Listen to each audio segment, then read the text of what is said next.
ಏ ಅದೇ ಅದಕ್ಕೇನಂತೆ ಈಗ ಹಿಡ್ಕತೀನಿ ಆಟೆಯ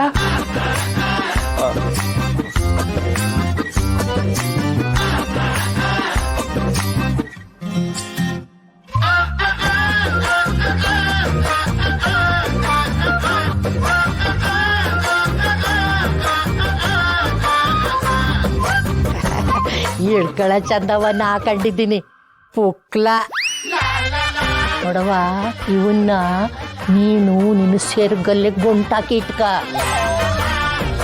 ಆಗ ಅವನು ಈ ಭೂಮಿನ ಚಂದ್ರ ಸುತ್ತಿದಂಗೆ ನಿನ್ನನ್ನೇ ಸುತ್ತಾ ಇರ್ತಾನೆ.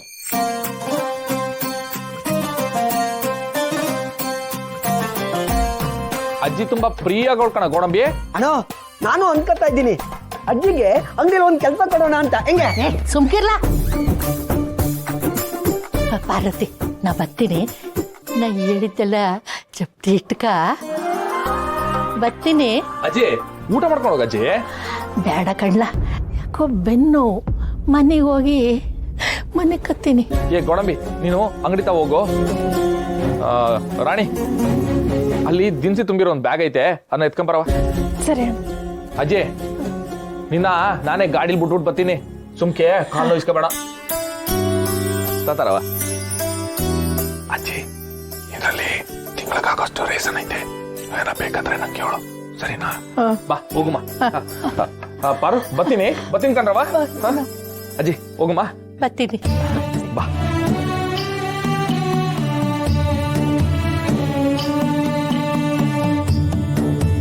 ಈ ಅಜ್ಜಿ ಮಾವನ ಬಗ್ಗೆ ಇಷ್ಟೆಲ್ಲ ಹೊಗಳುತ್ತಲ್ಲ, ಆದ್ರೆ ಅಜ್ಜಿಗೆ ಮಾವ ಏನ್ ಮಾಡಿದಾನೆ ಅಂತಾನೆ ಗೊತ್ತಾಗ್ತಿಲ್ವಲ್ಲ. ಏನಿರ್ಬೋದು? ಅದಕ್ಕೆ ಬರ್ತೀನಿ ಕಣ್ರವ. ಗೋಡಂಬಿ ಅಣ್ಣ,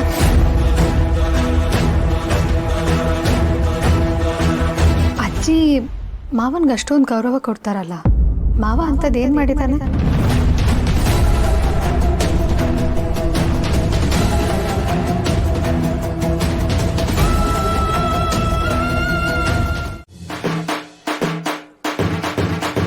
ನಮ್ಮ ಅಪ್ಪನೋ ಒಳ್ಳೆ ಹಿರಣ್ಯಾಕಶಪ ಹೊಡ್ದಂಗ್ ಆಡ್ತಾನೆ, ನನ್ ಮಾತೆ ಕೇಳಕ್ಕಿಲ್ಲ ಅಂತಾನೆ. ಜಾಸ್ತಿ ಹೇಳಿದ್ರೆ ಒಳ್ಳೆ ನರಸಿಂಹನ್ ತರಾನು ಆಡ್ತಾನೆ. ಅದಕ್ಕೆ ನಮ್ಮ ಅವ್ವಂತ ಹೇಳಿ ಆಮೇಲೆ ಅಮ್ಮನಿಂದ ಅಪ್ಪಂಗೆ ಇನ್ಫ್ಲುಯೆನ್ಸ್ ಮಾಡಿಸ್ತೀನಿ. Oh my mother India, my mummy, ಮೇರಿ ಮಮ್ಮಿ ಜಾನ್. ಏನ್ ಲಸಿನಾ ಅವನ್ ಮೇಲೆ ಇಷ್ಟೊಂದು ಲವ್? ತಾಯಿ ಅಂದ್ರೆ ಏನು ಅನ್ಕೊಂಡಿದ್ಯಾ? ಅಮ್ಮ ಅಲ್ಲ, ತಾಯಿ ಅಂದ್ರೆ ದ್ಯಾವತೆ, ತಾಯಿ ಅಂದ್ರೆ ಜಗತ್ತು, ತಾಯಿ ಅಂದ್ರೆ ಸ್ವರ್ಗ. ತಾಯಿ ನಕ್ರೆ ಮಡಿಲು, ಕೋಪ ಮಾಡ್ಕೊಂಡ್ರೆ ಸಿಡ್ಲು, ತಾಯಿ ಮುದ್ದು ಮಾಡಿದ್ರೆ ಅತ್ತಿ, ಕಣ್ಣು ಬಿಟ್ರೆ ಕತ್ತಿ, ತಾಯಿ ಮೊಡ್ಲು ಕೊಟ್ರೆ ದಿಂಬು, ಎತ್ತಾಕಿದ್ರೆ ಬಾಂಬು. ಹುಷಾರಾಗಿದ್ಯಾ ಲಸಿನಾ? ಎತ್ತವ ಕೈನಾ, ನಾನ್ ಸರಿಯಾಗೇ ಇದ್ದೀನಿ ನೋಡು. ನನ್ಗೋಸ್ಕರ ಎಷ್ಟು ಕೆಲಸ ಮಾಡ್ತಿದ್ಯಾ, ಕಾಯಿ ಬೇರೆ ತುರಿತಾ ಇದ್ಯಾ. ನಾನ್ ತುರ್ಕೊಡ್ತೀನಿ ಕಣವ, ಇಲ್ಲಿ ಕುಡಿಲಿ. ನೀವ್ ಬಿಡವ, ಹೇಳ್ತೀನಿ, ನಾನು ಮಾಡ್ತೀನಿ.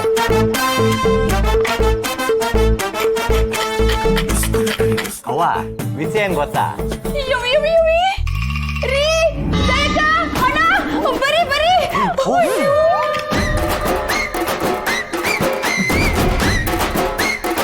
ನೋಡ್ರಿ, ನನ್ ಮಗನ್ಗೆ ಜವಾಬ್ದಾರಿ ಬಂದ್ಬಿಟ್ಟೈತೆ. ಕಾಯ್ ತುರ್ಕೊಡ್ತಾವ್ನೆ. ಅವೋ ಯಾಕೆ ಹಿಂಗ್ ಕ್ವಾಟ್ಲೆ ಕೊಡ್ತಿದ್ಯಾ? ನಾನು ಹೇಳಕ್ ಬಂದಿದ್ದೆ ಏನೋ, ನೀನ್ ತಿಳ್ಕತಿರೋದೇ ಏನೋ. ನೋಡಿದ್ಯಾ ಲೀಲಾ, ಮದ್ವೆ ಅಂತ ಹೇಳಿದ್ದಷ್ಟೇ ನನ್ನ ಅಳಿಯನ್ಗೆ ಎಷ್ಟೊಂದು ಜವಾಬ್ದಾರಿ ಬಂದ್ಬಿಟ್ಟಿದೆ. ಜಯ ಚೆನ್ನಾಗಿ ತುರ್ದವನೆ, ಒಳ್ಳೆ ಕಾಯಿಗೊಜ್ಜು ಮಾಡ್ಬೋದು. ಸ್ವಲ್ಪ ಬಾಯಿ ಮುಚ್ಕೊಂಡು ಸುಮ್ಮನೆ ನಿಂತ್ಕೋತೀಯಾ? ನೋಡ್ದಮ್ಮ ದೇವ, ಮನೇಲಿ ಒಳ್ಳೇದ್ ನಡೀತೈತೆ. ನಿನ್ನ ಮಗ ಇನ್ಮೇಲೆ ದಾರಿಗೆ ಬತ್ತಂತಗ. ಅಕ್ಕ, ಇಷ್ಟು ವರ್ಷ ನಾನು ಹೊಡೆದು ಹೇಳ್ದೆ, ಬೈದು ಹೇಳ್ದೆ, ಆದ್ರೆ ದಾರಿಗೆ ಬಂದಿರ್ಲಿಲ್ಲ. ಈಗ ನೋಡು, ನಿನ್ನ ಕಾಲ್ಗುಣ ಬಾಯಿ ಗುಣದಿಂದ ನಮ್ಮ ಮಗ ಒಂದು ದಾರಿಗೆ ಬತ್ತವನೆ, ಅಷ್ಟು ಸಾಕು. ಸುಮ್ನಿಲ್ಲ ಸೀನಾ, ಅಯ್ಯೋ ಬಾಯಿ ಇವತ್ತು ಹೊಗಳ್ತೈತೆ, ಮಜಾ ಮಾಡು. ಸೀನಾ, ನೀನು ಬದಲಾದಿಯಲ್ಲ, ಅಷ್ಟು ಸಾಕು. ಅಕ್ಕ, ನನ್ನ ಮಗಂಗೆ ಮಾಮೂಲಿ ಹುಡುಗಿ ಅಲ್ಲ, ರಾಜ್ಕುಮಾರಿ ಹಂಗಿರ್ಬೇಕು, ಹಂಗ್ ಹುಡುಕು. ಅಪ್ಪ ಓ ಅತ್ತೆ ಮಾವ ಹೊಸ ಎಲ್ರು ನನ್ನ ಮಾತು ಕೇಳ್ತೀರಾ? ರೇ ಸೀನಾ, ನೀನೇನು ಮಾತಾಡ್ಬೇಡ, ಅವಸರನೂ ಪಡಬೇಡ. ಈ ಮನೆಗೆ ಎಂತ ಸೊಸೆನ್ ತರ್ತೀವಿ ಅಂದ್ರೆ ತುಂಬಾ ಜನಕ್ಕೆ ಶಿವಣ್ಣನ ಬಗ್ಗೆ ಹೇಳಿದ್ರೆ ಅವನ್ನ ದಡ್ಡ ಅಂತಾರೆ. ಪರವಾಗಿಲ್ಲ, ನಮ್ಮ ಅಣ್ಣ ದಡ್ಡ ಆಗಿದ್ದಕ್ಕೆ ಈ ಹಳ್ಳಿಲಿ ಎಷ್ಟೋ ಜನ ಒಂದ್ ತುತ್ತು ಅನ್ನ ತಿಂತಾರೆ, ತಲೆ ಮೇಲೆ ಸೂರು ಮಾಡ್ಕೊಂಡವ್ರೆ. ಈ ದಟ್ಟನ ಇಲ್ಲದೆ ಇದ್ರೆ ಏನಾಗ್ತಿತ್ತು ಹೇಳಿ ಅತ್ಗೆ?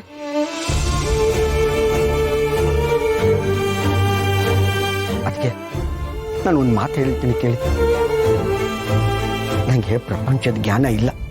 ಅಕ್ಷರನ ಕೂಡಿಸ್ಕೊಂಡು ಪೇಪರ್ ಓದಕ್ಕೆ ಬರ್ತದೆ. ಆದ್ರೂ ನಾನು ಜೀವನದಲ್ಲಿ ದೊಡ್ಡ ಸಾಧನೆ ಮಾಡಿದ್ದೀನಿ ಅದಕ್ಕೆ. ಆ ಸಾಧನೆ ಯಾವುದು ಗೊತ್ತಾ? ನಮ್ಮ ಅಣ್ಣ ಶಿವಣ್ಣನ ಜೊತೆ ಕೆಲಸ ಮಾಡ್ತಾ ಇರೋದೆ ನನ್ನ ಜೀವನದ ದೊಡ್ಡ ಸಾಧನೆ ಅದಕ್ಕೆ. ಡಿಗ್ರಿ ತಕೊಂಡು ಯಾವುದೋ ಕಂಪ್ನಿಗೆ ಸೂಟು ಬೂಟು ಹಾಕೊಂಡು ಯಾವುದೋ ಕೈ ಕೆಳಗಡೆ ಕೆಲಸ ಮಾಡೋದಕ್ಕಿಂತ ನಮ್ಮ ದೇವರಂತ ಶಿವಣ್ಣನ ಕೈ ಕೆಳಗಡೆ ಕೆಲಸ ಮಾಡೋದಿದೆಯಲ್ಲ, ಅದೇ ನನ್ನ ಪುಣ್ಯ. ಇಷ್ಟು ಸಾಕು ಅದಕ್ಕೆ ನನಗೆ.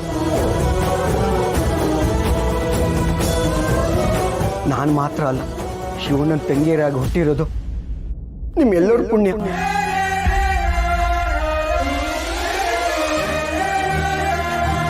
ಅವನ ತಂದೆ ತಾಯಿ ಆಗಿರೋದು ಅವ್ರ ಹೆತ್ತವ್ರ ಪುಣ್ಯ. ಅವನು ಈ ಊರ್ನವನು ಅನ್ಸ್ಕೊಂಡಿರೋದು ಮಾರಿಗುಡಿ ಪುಣ್ಯ. ಅಂತದ್ರಾಗೆ ಅಣ್ಣನ ಹೆಂಡತಿಯಾಗಿ ಜೀವನನ ಹಂಚ್ಕೋತಾ ಇದ್ದೀರಲ್ಲ, ಅದು ನಿಮ್ ಪುಣ್ಯ.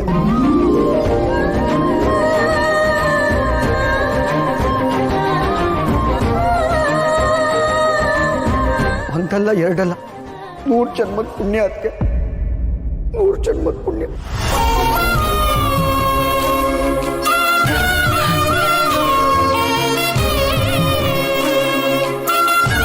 ನಿಮ್ಗೆ ಯಾರಿಲ್ಲ ಅಂತ ಬೇಡ, ನಿಮ್ ಜೊತೆ ನಾನು